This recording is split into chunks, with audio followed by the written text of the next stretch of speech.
CBSE NCERT class 10 political science, उसमें हमारा chapter number 4 है पॉलिटिकल पार्टीज़। तो ये NCERT के नोट्स हैं। हम लोग बहुत ही ब्रीफ में समरी देख रहे हैं कि हम लोग को इस चैप्टर में क्या क्या पढ़ना है। NCERT रीडिंग आप ज़रूर करिएगा।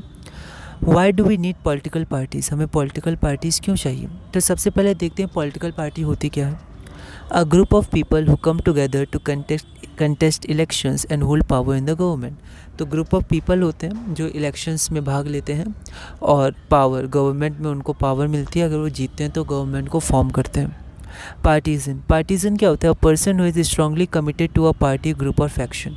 कोई एक पर्टिकुलर फ्रैक्शन या कोई एक पर्टिकुलर फैक्शन ग्रुप से जो स्ट्रांगली कमिटेड और कनेक्टेड होता है उसको पार्टीजन कहते हैं। Parties reflect fundamental political divisions in a society. तो जो फंडामेंटल पॉलिटिकल डिवीजन होता है सोसाइटी में उसको पार्टीज़ रिफ्लेक्ट करता है। हर पार्टी की अपनी आइडियोलॉजी होती है और अपनी विचारधारा होती है, तो सोसाइटी में जो रिफ्लेक्ट होती है। A party is known by which policies it supports and whose interest it upholds. एक पार्टी जानी जाती है कि वो कौन सी पॉलिसीज़ को सपोर्ट करती है और किन फ्रैक्शंस के लिए वो काम करती है। Whose interest it upholds. Political party के बेसिकली 3 मेन कंपोनेंट्स होते हैं। पहला उनके लीडर्स, फिर उनके एक्टिव मेंबर्स और फिर उनके फॉलोअर्स। पॉलिटिकल पार्टीज़ के कुछ फंक्शंस होते हैं, यहाँ मैंने शॉर्ट में लिखे हैं, आप अच्छे से NCERT रीडिंग करके समझ सकते हैं। पहला है contest elections. Elections are fought mainly among the candidates put up by political parties. तो पॉलिटिकल पार्टीज़ अपने कैंडिडेट्स को सामने लाती है जो इलेक्शंस को करते हैं, इलेक्शंस को लड़ते हैं। Parties put forward different policies and programmes and the voters choose from them. तो जो पार्टीज़ होती हैं वो डिफरेंट पॉलिसीज़ और डिफरेंट प्रोग्राम्स को रखती हैं और फिर जो अलग अलग वोटर्स हैं वो वोटर्स चूज़ करते हैं कि कौन सी पार्टीज़ को वोट देना है। रूलिंग पार्टी उसे कहते हैं जो पार्टी गवर्नमेंट को चलाती है। पार्टीज़ क्या करती है, make laws for the country. Countries में लॉ बनाती हैं, वो डिबेट करती हैं लेजिस्लेचर में। तो हर पार्टी अपनी अपनी विचारधारा, अपनी अपनी सोच देती है, डिबेट होती हैं और फिर लॉज बनते हैं। Parties form and run government. तो जो पार्टीज़ होती है वो गवर्नमेंट को फॉर्म करती है और साथ में गवर्नमेंट को चलाती भी है।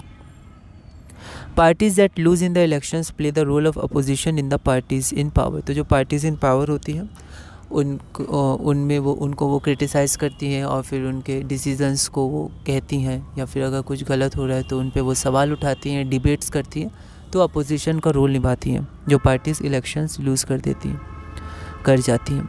Parties shape public opinion. तो जो पब्लिक ओपिनियन है उसको वो शेप देती हैं, उसको आवाज़ देती हैं और वो हाईलाइट करती हैं कि पब्लिक का क्या ओपिनियन है, उनकी क्या मांगे हैं। तो they raise and highlight issues. Parties provide people access to government machinery and welfare schemes implemented by governments। जो पार्टीज़ होती हैं वो गवर्नमेंट मशीनरी और फिर जो वेलफेयर स्कीम्स होती हैं उनको इम्प्लीमेंट करती हैं। जो मतलब इम्प्लीमेंट है, गवर्नमेंट जो इम्प्लीमेंट की है उसको वो प्रोवाइड करती हैं लोगों में। फिर उसके बाद नेसेसिटी। तो मैं बहुत ही शॉर्ट में आगे बढ़ रहा हूँ, अच्छे से रीडिंग करिएगा। नेसेसिटी, तो हमें क्यों चाहिए, नेसेसरी क्यों है पार्टीज़। तो why modern democracies can not exist without parties. तो वहाँ अच्छे से केस बताया गया कि अगर पार्टीज़ नहीं होंगे, इंडिविजुअल्स होंगे तो क्या क्या दिक्कतें आ सकती हैं। पहला, every candidate will be independent, so no one will be able to make promises about any major policy change. तो मेजर पॉलिसी चेंज के लिए पूरे ग्रुप चाहिए, कनेक्शन चाहिए, टीम वर्क चाहिए, फिर क्या क्या स्टेप्स लेने चाहिए, प्रोसीड्यूर फंक्शनिंग, उसके लिए एक पूरी पार्टी चाहिए, है ना। उसके अंदर पूरे फंक्शनिंग होते हैं, बहुत सारे मेंबर्स होते हैं, ठीक है। फिर डिबेट्स होती हैं और फिर धीरे धीरे करके फिर आगे बढ़ा जाता है, कोई पॉलिसी को लाया जाता है, चेंज किया जाता है। तो एक इंडिविजुअल या इंडिपेंडेंट कैंडिडेट्स के लिए बहुत ही मुश्किल होता है। फिर अगला हम लोग देखते हैं, elected representatives will be accountable to their constituency for what they do in the locality, no one will be responsible for how the country will be run. तो इंडिविजुअल मेंबर्स एक लिमिटेड क्षेत्र को ही देखेंगे, ठीक है, अपनी लोकेलिटी, अपनी constituency में। पर जो पार्टीज़ होती हैं उनके अलग अलग मेंबर्स होते हैं, सब कनेक्टेड होते हैं, तो वो कंट्री को देखते हैं। लेकिन जो इंडिविजुअल मेंबर्स हैं उनके लिए कंट्री को देखना, वो कंट्री कैसे रन करेगी वो बहुत ही मुश्किल हो जाएगा, है ना। फिर उसके बाद और भी हैं, आप उसको पढ़ सकते हैं NCERT में। फिर how many parties should we have. तो हमें कितनी पार्टीज़ हमारे पास होनी चाहिए। तो in a democracy any group of citizens is free to form a political party. तो डेमोक्रेसी में कोई भी सिटीजन्स पार्टी को फॉर्म कर सकते हैं, लेकिन सब कोई के चांसेस नहीं होते इलेक्शंस को जीतने का या गवर्नमेंट बनाने का। तो हाउ मैनी मेजर और effective parties are good for a democracy. तो कितनी मेजर इफ़ेक्टिव पार्टीज़ होनी चाहिए, क्योंकि एनसीईआरटी में लिखा है कि लगभग 750 to 800 पार्टीज़ हैं, उससे ज़्यादा ही पार्टीज़ हैं, लेकिन सबके चांसेस नहीं होते हैं इलेक्शंस को जीतने के लिए। तो जो 750 प्लस पार्टीज़ हैं उनमें से कुछ ही पार्टीज़ होती हैं जिनके चांसेस होते हैं इलेक्शंस को जीतने के लिए, गवर्नमेंट में पावर होल्ड करने के लिए। तो क्वेश्चन है कितनी मेजर इफ़ेक्टिव पार्टीज़ अच्छी हैं। तो इसमें हम लोग पहले देखते हैं पार्टी सिस्टम। तो एक होता है वन पार्टी सिस्टम, जिसमें एक ही पार्टी होती है, वो कंट्रोल करती है और गवर्नमेंट को चलाती है। एग्जांपल चाइना में कम्युनिस्ट पार्टी। उसके बाद टू पार्टी सिस्टम होता है। तो any democratic system must allow at least two parties to compete in elections and provide a fair chance for the competing parties to come to power.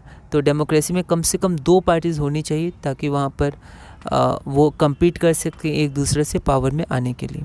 फिर to party system. तो to main parties होती हैं generally, है ना, जो elections को में जीत सकती हैं। तो दो मेन पार्टीज़ ही होती हैं। तो टू पार्टी सिस्टम होता है वो which have a serious chance of winning majority of seats. तो जैसे एग्जांपल यूएसए में टू पार्टी सिस्टम है, यूके में, यूनाइटेड किंगडम में टू पार्टी सिस्टम है। उसके बाद आता है multi party system. More than two parties have a reasonable chance of coming to power either on their own strength और अलायंस, या जिसे फ्रंट भी कहते हैं, विद अदर्स। तो दो से ज़्यादा पार्टीज़ हैं जिनके सीरियस चांसेस होते हैं गवर्नमेंट बनाने के या फिर गवर्नमेंट में पावर होल्ड करने के। तो अपने आप से भी वो कर सकते हैं या फिर वो अलायंस भी बना सकते हैं, फ्रंट्स भी बना सकते हैं। एग्जांपल इंडिया में मल्टी पार्टी सिस्टम है। The government is form by various parties coming together in coalition. तो कई बार कोलिशन गवर्नमेंट भी बनता है जब क्लियर मेजॉरिटी नहीं होती है, तो कोलिशन में भी वो बना सकती हैं। आगे, party system of a country evolves over a decade. तो फिर किसी कंट्री में वन पार्टी सिस्टम होना चाहिए, टू पार्टी सिस्टम में मल्टी पार्टी सिस्टम, कौन सा सही है? तो बेसिकली इसमें क्या होता है कि बहुत सारी चीज़ों पे डिपेंड करता है, जैसे एनसीईआरटी में लिखा गया। तो party system of a country evolves over a long time. तो एक बहुत ही लंबे समय से वो इवॉल्व करता है, के कारण वो इवॉल्व करता है। बहुत सारे फैक्टर्स होते हैं depending on the nature of the society कैसी है, it's social and regional divisions, it's history of politics and it's system of elections.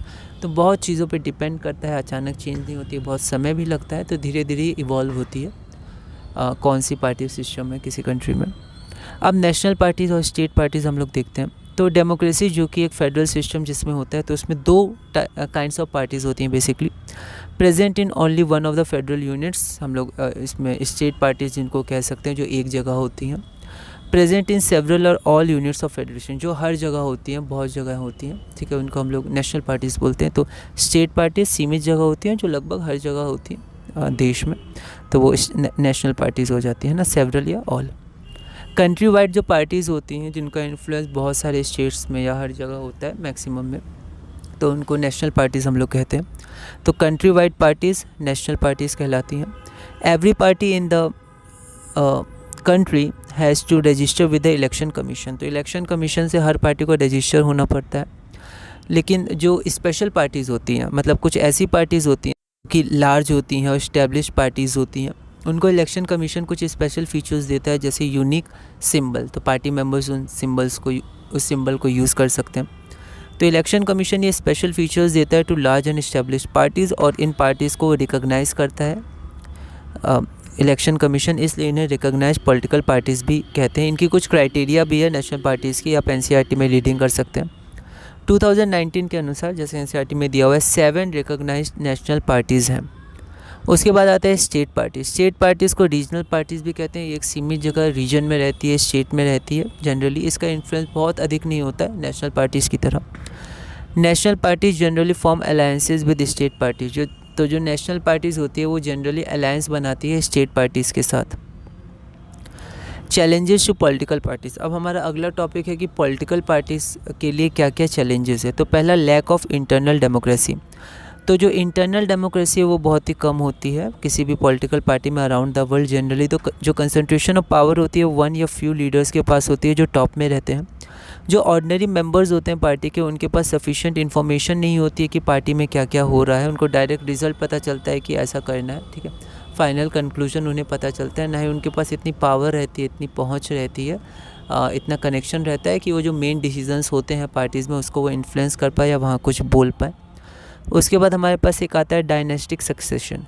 तो डायनेस्टिक सक्सेशन मतलब होता है डायनेस्टी के अनुसार जो एक के बाद एक होता है। तो फंक्शनिंग क्योंकि ओपन एंड ट्रांसपेरेंट नहीं होती है, इसलिए जो लीडर्स होते हैं वो फेवर करते हैं पीपल को जो उनके करीब हो या उनके फैमिली मेम्बर्स हो। ऑर्डिनरी मेंबर्स को वो फेवर नहीं करते हैं। ऑर्डिनरी मेंबर्स के पास इतनी पहुंच या पावर भी नहीं होती है कि वो वहाँ जाके इन्फ्लुएंस कर पाए।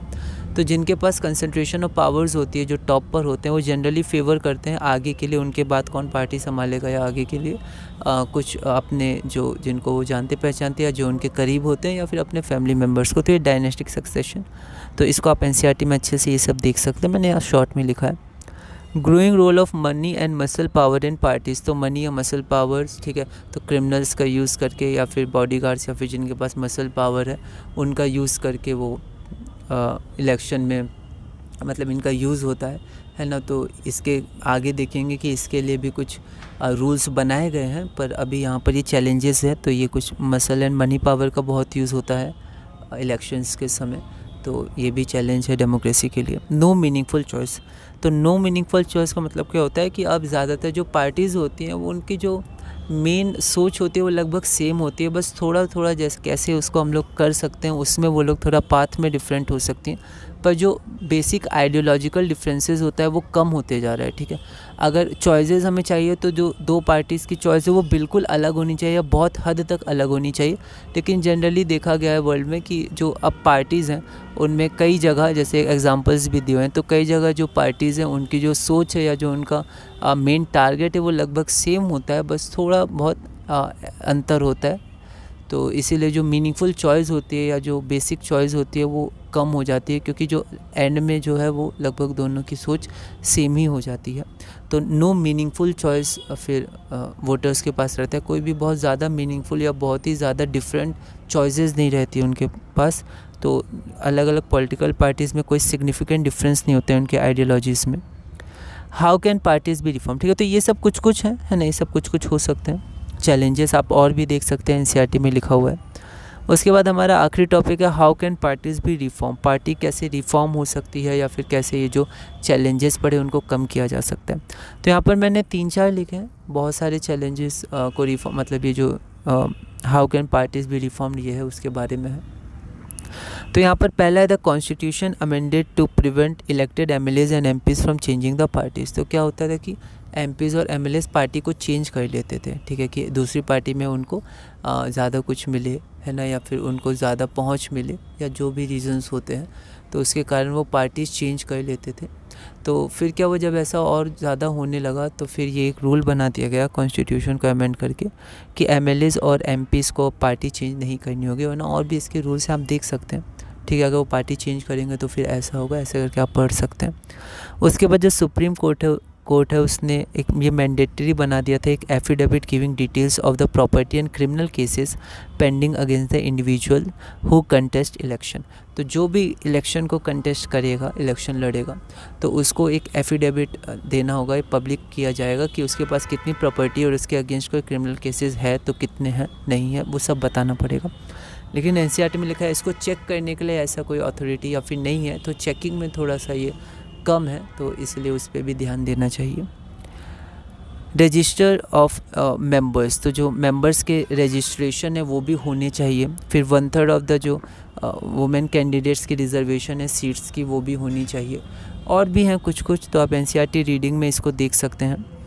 तो यही सब चीज़ें थी जो हमें पढ़ना था, तो ये हमने पूरा किया। तो इस वीडियो में हमने देखा समरी में कि पॉलिटिकल साइंस में जो 4th चैप्टर है पॉलिटिकल पार्टीज़ के बारे में, उसमें हमें क्या क्या पढ़ना है। एक चैप्टर हमारे पास और है, उसको भी देखेंगे और फिर क्वेश्चंस भी हम लोग करेंगे, और इसी तरह धीरे धीरे क्लास 10 पॉलिटिकल साइंस में हम लोग आगे बढ़ेंगे।